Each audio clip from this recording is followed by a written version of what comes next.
पितृपक्ष या पितरपक्ष का यह पावन महीना आने को है। इन 16 दिनों में हम अपने पूर्वजों, अपने पितरों का स्मरण करते हैं और उनके लिए पिंडदान भी करते हैं। पर इन सभी में गया में पिंडदान का अत्यधिक महत्व है। ऐसा माना जाता है कि यदि आप किसी का पिंडदान गया में करते हैं तो मृत व्यक्ति को वैकुंठ की प्राप्ति होती है। दूर से देखने में ऐसा प्रतीत होता है कि गया में पिंडदान करना अति दुर्गम होगा। पिंडदान की विधि हमको तो नहीं मालूम, तो गया में कैसे हम पिंडदान करें? इन सभी समस्याओं का निवारण करने के लिए मैंने यह वीडियो बनाया है, क्योंकि मैं अपने पेरेंट्स के साथ अपने पूर्वजों का पिंडदान करने गया हुआ था और अपने खुद के अनुभव से मैं आपको बताऊंगा कि गया में पिंडदान कैसे किया जाता है, वहाँ की विधि क्या है तथा गया को ही पिंडदान के लिए इतना महत्वपूर्ण क्यों माना जाता है, उससे जुड़ी हुई कहानी पे भी मैं प्रकाश डालूंगा। तो चलिए गया के अपने इस सफर को शुरू करते हैं।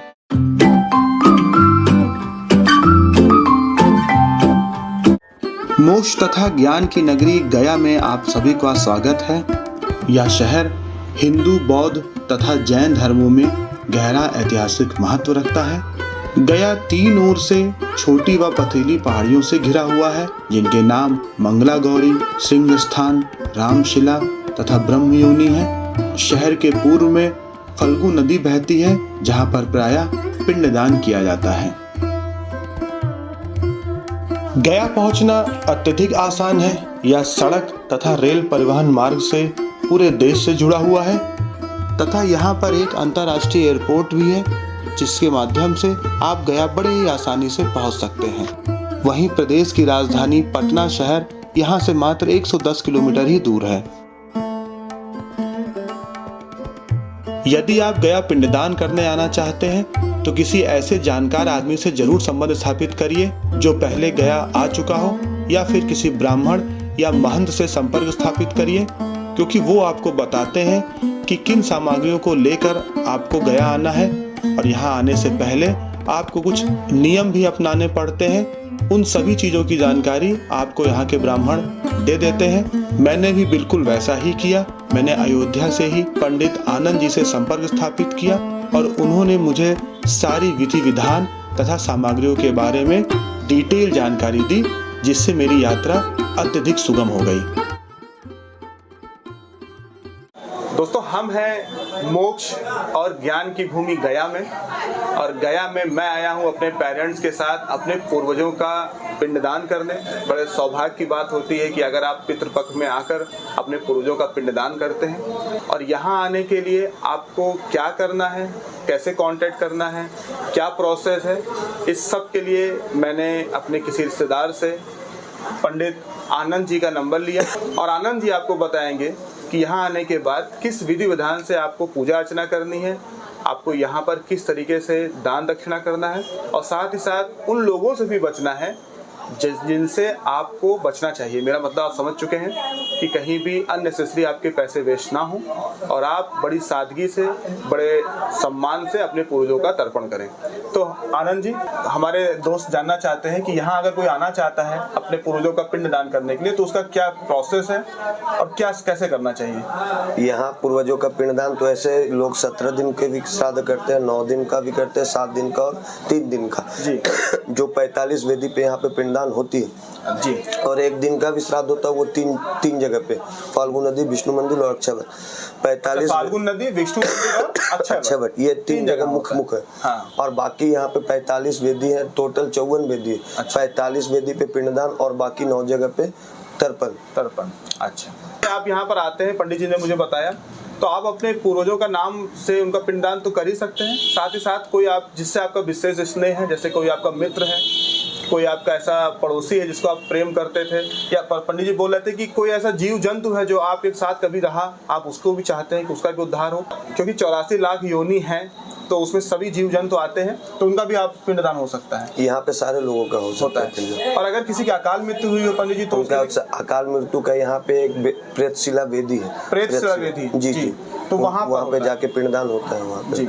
आनंद जी हमारे साथ थे, हम यहाँ पर आए और काफ़ी अच्छे से इन्होंने हमको बताया, सब कुछ डिटेल में बताया। और साथ ही साथ यहाँ पे देखिए छोटा सा धर्मशाला भी है, अगर आप यहाँ आते हैं तो यहाँ पर आकर आप रुक सकते हैं। यहाँ पर आप रुकने की भी सुविधा है, थोड़ा पहले फ़ोन करके बताना पड़ता है, और सामने पार्किंग की भी सुविधा है, तो अपने आप गाड़ी से आ रहे हैं तो उसकी भी कोई दिक्कत नहीं है। कुल मिला के काफ़ी अच्छी जगह लग रही है। यहाँ से मंदिर भी बहुत पास है, वॉकिंग डिस्टेंस है, जैसे विष्णुपद मंदिर या सीताकुंड मंदिर।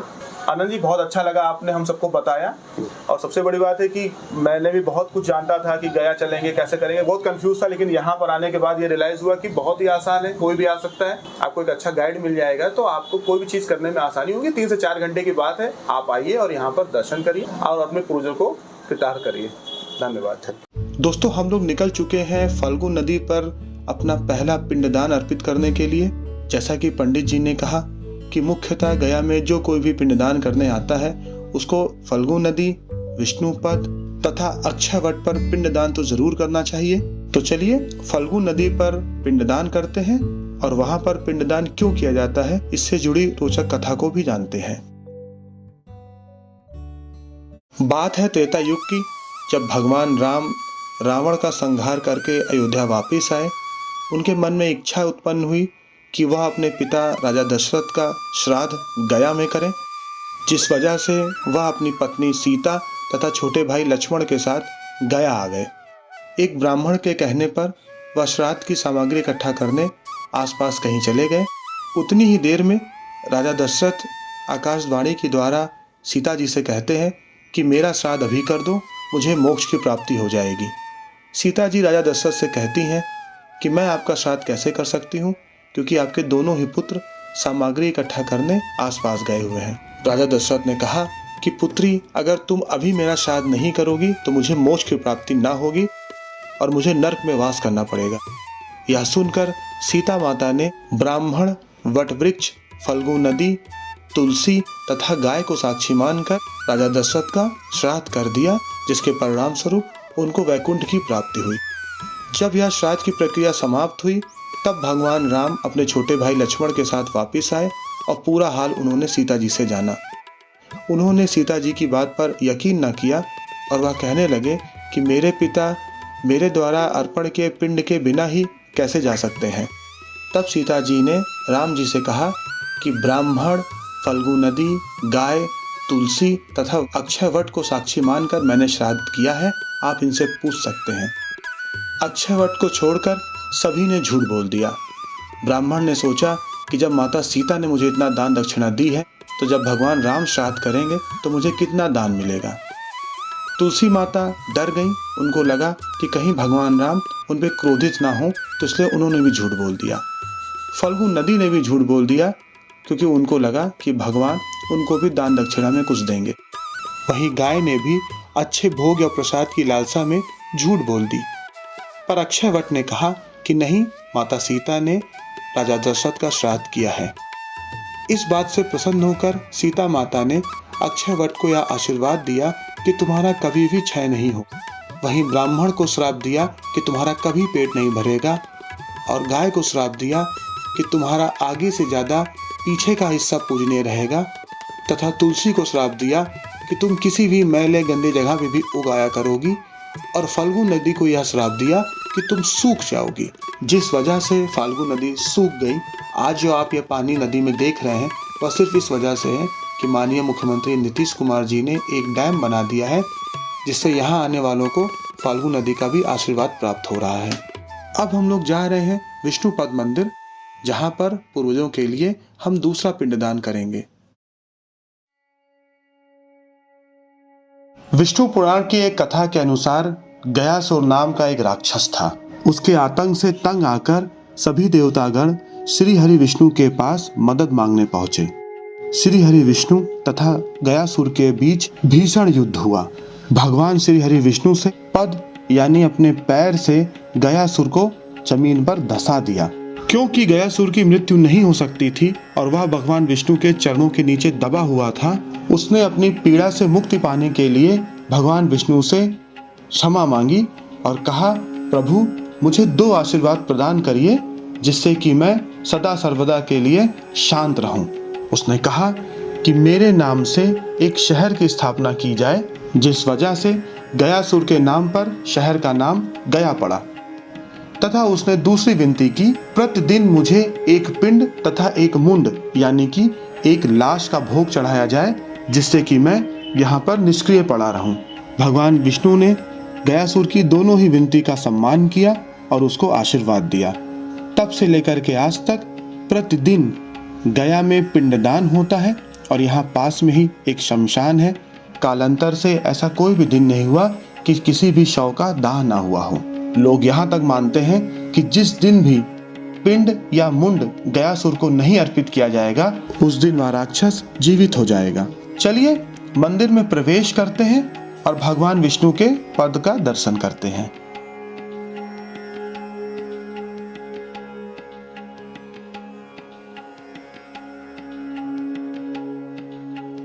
दोस्तों अभी हम लोग पहुंच गए हैं सीता कुंड, जहां मां सीता ने 5 लोगों को श्राप दिया था। ये वही जगह है। नदी उस पार हम लोगों ने विष्णु पद के दर्शन किए और नदी को क्रॉस करके, ये सामने देखिए पुल दिखाई पड़ रहा है, ये पुल को क्रॉस करके हम लोग नदी के दूसरे साइड आए हैं और अंदर चल रहे हैं सीता माता का दर्शन करने। और साथ ही साथ यहाँ पर भी पिंडदान करेंगे, क्योंकि यहाँ पर भी पिंडदान की बड़ी महिमा है। चलिए अभी हम लोग पहुँच गए हैं सीता कुंड, जहाँ पर माता सीता ने राजा दशरथ का पिंडदान किया था। जो कहानी मैंने आपको पहले बताई वो घटना यहीं पर घटी थी। सीता कुंड में राजा दशरथ का एक मंदिर है, जिसमें उनका एक हाथ पिंड को ग्रहण करते हुए दिखाया गया है। लोग प्रायः उनके दर्शन करके धन्य हो जाते हैं।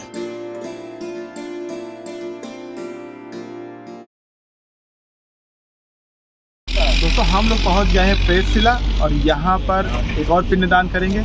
पीछे वो जो पहाड़ दिख रहा है वो प्रेतशिला है। यहाँ तक गाड़ी आती है और यहाँ से फिर ऑटो से हमको जाना रहता है। तो हम लोग ऑटो यानी कि टोटो बैटरी वाली रिक्शा बुक करने वाले हैं और यहाँ से वहाँ तक उस पहाड़ तक उस बैटरी रिक्शा से जाएंगे और वहाँ जाकर पिंडदान करेंगे। प्रेतशिला तथा सीता कुंड में पिंडदान आप चाहे तो कर सकते हैं, नहीं तो मुख्यतः लोग फाल्गु नदी, विष्णुपद तथा अक्षयवट में ही पिंडदान करके वापस चले जाते हैं। लेकिन अगर आपके परिवार में किसी की असमय या अकाल मृत्यु हुई है तो आपको प्रेतशिला में पिंडदान अवश्य करना चाहिए।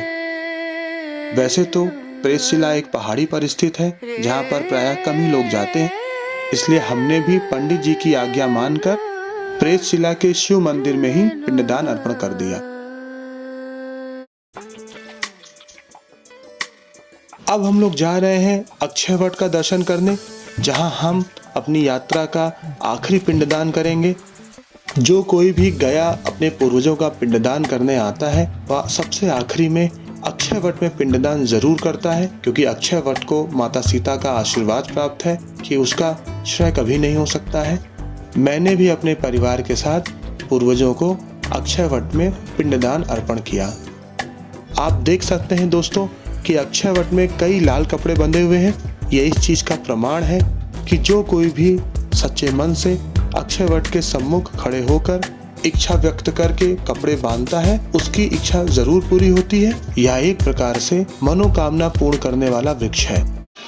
यहाँ पर हमारी यात्रा समाप्त हो रही है, लेकिन अभी पिंडदान का पूरा प्रोसेस कंप्लीट नहीं हुआ है। घर जाकर मुझे एक छोटा सा भंडारा करना पड़ेगा, जहाँ पे मैं गरीबों को, ब्राह्मणों को भोग करवाऊंगा। उसके बाद ही पिंडदान समाप्त होगा। 8 से 10 घंटे लग गए। सुबह से हम लोगों ने कुछ भी नहीं खाया है, सिर्फ चाय पी है, लेकिन यकीन मानिए एहसास ही नहीं हो रहा है कि इतना टाइम लग गया है। बहुत शांति महसूस हो रही है। इन शॉर्ट में यही बोलूं कि अगर आप अपने पूर्वजों से प्रेम करते हैं, उनको सम्मान देना चाहते हैं और उनके स्वर्ग की प्राप्ति की कामना करना चाहते हैं, तो आपको यहाँ आकर पिंडदान जरूर करना चाहिए। बहुत ही कम लोग ऐसे होते हैं जिनको यह सौभाग्य प्राप्त होता है।